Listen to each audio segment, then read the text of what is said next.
امام جعفر صادق علیہ السلام کا ایک بیٹا تھا چھوٹا، وہ ایک ایسی کیفیت میں تھا کہ شاید مر جائے گا، زندہ نہیں رہے گا۔ امام علیہ السلام نے اس کے لیے بہت کوشش کی۔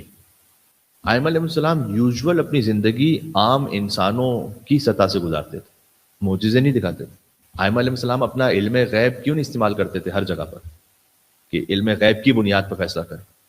اس لیے کہ اگر علم غیب کی بنیاد پر انہیں فیصلہ کرنا ہے تو پھر وہ آئیڈیل نمونہ عمل نہیں ہے عام انسانوں کے لیے۔ مولا علی علیہ السلام یہ جانتے ہیں کہ ابن ملجم ہے مسجد کوفہ میں، اور میں وہاں جاؤں گا تو وہ ضربت مارے گا، تو اگر مولا علی علیہ السلام اپنے اس علم غیب کی وجہ سے اس جگہ کو اوائڈ کر لیں، کچھ اور ایسا کر لیں، اسے پہلے سے ایکسپوز کر لیں، تو آپ اور ہم جانتے ہیں کہ اگر ہم کہیں جائیں گے تو ہماری جہاں موت ہو جائے گی، تو پہلے سے ہم جانتے ہیں؟ ہم تو نہیں جانتے۔ جب ہم نہیں جانتے تو اس کا مطلب یہ ہے کہ عام سطح سے پھر زندگی نہیں گزر سکے گی۔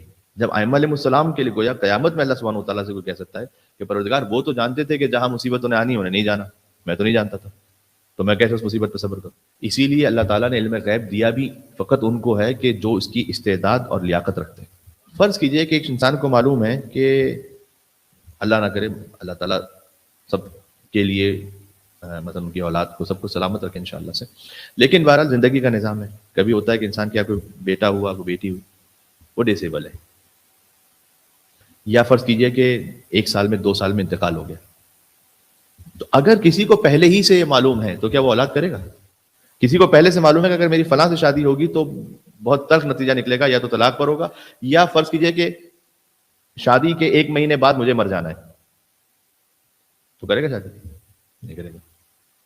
اگر ہمارے پاس علم غیب آ جائے نا تو ہم ہر کام اپنا علم غیب کی بنیاد پر کرنے لگیں گے، اس لیے ہم ظرفیت لیاقت نہیں رکھتے اس چیز کی۔ اب عبداللہ الحسین علیہ السلام کے پاس اللہ کی طرف سے عطا کیا ہوا علم غیب ہے، تب بھی وہ اپنے 6 مہینے کے بچے کو لے کے جائیں گے، کیونکہ خدا یہ چاہتا ہے۔ علم غیب آ جانا بڑی بات نہیں، اس علم غیب پر تحمل رکھتے ہوئے اس پر عمل کرنا، اس لیاقت کو رکھنا، اس لیے اللہ تعالیٰ نے جس میں استعداد دی فقط اسے عطا کی۔ لوگ کہتے ہیں مولانا صاحب کوئی اسم اعظم کوئی دعا، شارٹ کٹس کا بڑا شوق بھی ہوتا ہے لوگوں کو، اسم اعظم سے مولانا نے سنا ہے دعا قبول ہوتی ہے، تو وہ اسم اعظم کیا ہے؟ اسم اعظم خالی یہ نہیں کہ ایک نام لے لیا، کون وہ اسم اعظم پڑھ رہا ہے، بات یہ۔ تو امام کے پاس ایک شخص نے آ کے بہت زیادہ اصرار کیا کہ مولا مجھے اسم اعظم بتائیے۔ امام علیہ السلام نے کہا کہ تمہارا امتحان لیں گے، جاؤ ایک جگہ بتائی، وہاں پر ایک برج تھا جو نہروں کے اوپر سے اس زمانے میں چھوٹے چھوٹے سے برج ہوتے تھے، وہاں جا کے کھڑے ہو جاؤ، دیکھو کیا ہو رہا مجھے بتانا آگے۔ وہ گیا وہاں پر، اس نے دیکھا کہ ایک شخص ہے بوڑھا، اور وہ جا رہا ہے، اس کے اوپر کوئی بوجھ بھی ہے، بڑی محنت سے اس چھوٹے سے برج سے گزر رہا ہے وہ۔ اتنے میں پیچھے سے کوئی ایک ظالم آیا گھوڑے پہ سوار، اور وہ جلدی سے اسے گزرنا ہے، تو راستہ اتنا بلاک ہو رہا ہے کہ وہ گزر نہیں پا رہا، تو اس نے پہلے اسے 2-3 فحش گالیاں دیں کہ جلدی نکلو یہاں سے، اور جب وہ نہیں ہٹ سکا بیچارہ بوڑھا تو 2-4 تازیانے مارے، اسی کے اوپر سے گھوڑا گزارتا ہوا چلا گیا۔ یہ واقعہ اس نے دیکھا، آ کر امام کو بتایا۔ امام نے کہا وعلیکم السلام، اگر تم وہاں ہوتے اور تمہارے پاس اسم اعظم ہوتا تو کیا کرتے؟ کہا مولا میں اس مظلوم کی مدد کرتا، وہ بیچارہ ضعیف بوڑھا جا رہا تھا، میں اس کی مدد کرتا۔ امام نے کہا کہ وہ جو بوڑھا جا رہا تھا نا، وہ ہمارے خاص شاگردوں میں سے، ہم نے اسے اسم اعظم سکھایا ہوا ہے، وہ خود اسم اعظم جانتا ہے، لیکن اتنا تحمل بھی رکھتا ہے کہ ایک شخصی ظلم کی وجہ سے اسم اعظم کو استعمال کر کے نظام کائنات کو ضرور نہ کرے، صبر رکھتا ہے۔ بات واضح ہے۔ ائمہ علیہ السلام اپنے علم غیب کا اظہار کرتے تھے اور اپنی کرامات و معجزات سے فقط اپنے حجت ہونے کو ثابت کرتے تھے، بس تاکہ دلیل ہو جائے تمہارے لیے کہ ہم اللہ کی طرف سے حجت ہیں، بس اپنے پرسنل میٹرز میں اس کو یوز نہیں کرتے تھے۔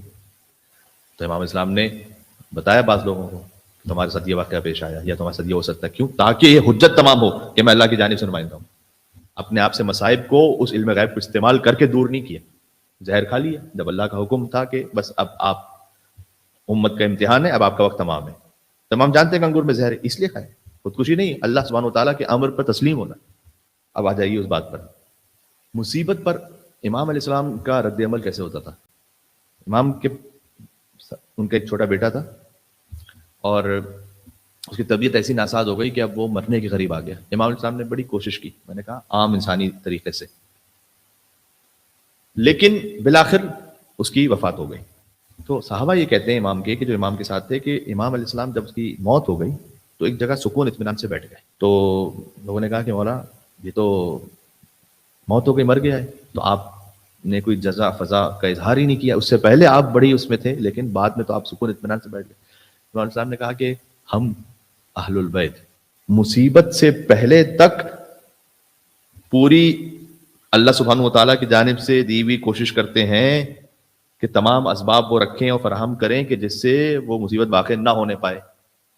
لیکن جب ایک مرتبہ وہ اللہ کے حکم سے آ جاتی ہے تب ہم اطمینان و سکون میں آ جاتے ہیں. بس ختم. جو آپ کر سکتے تھے وہ آپ نے کیا.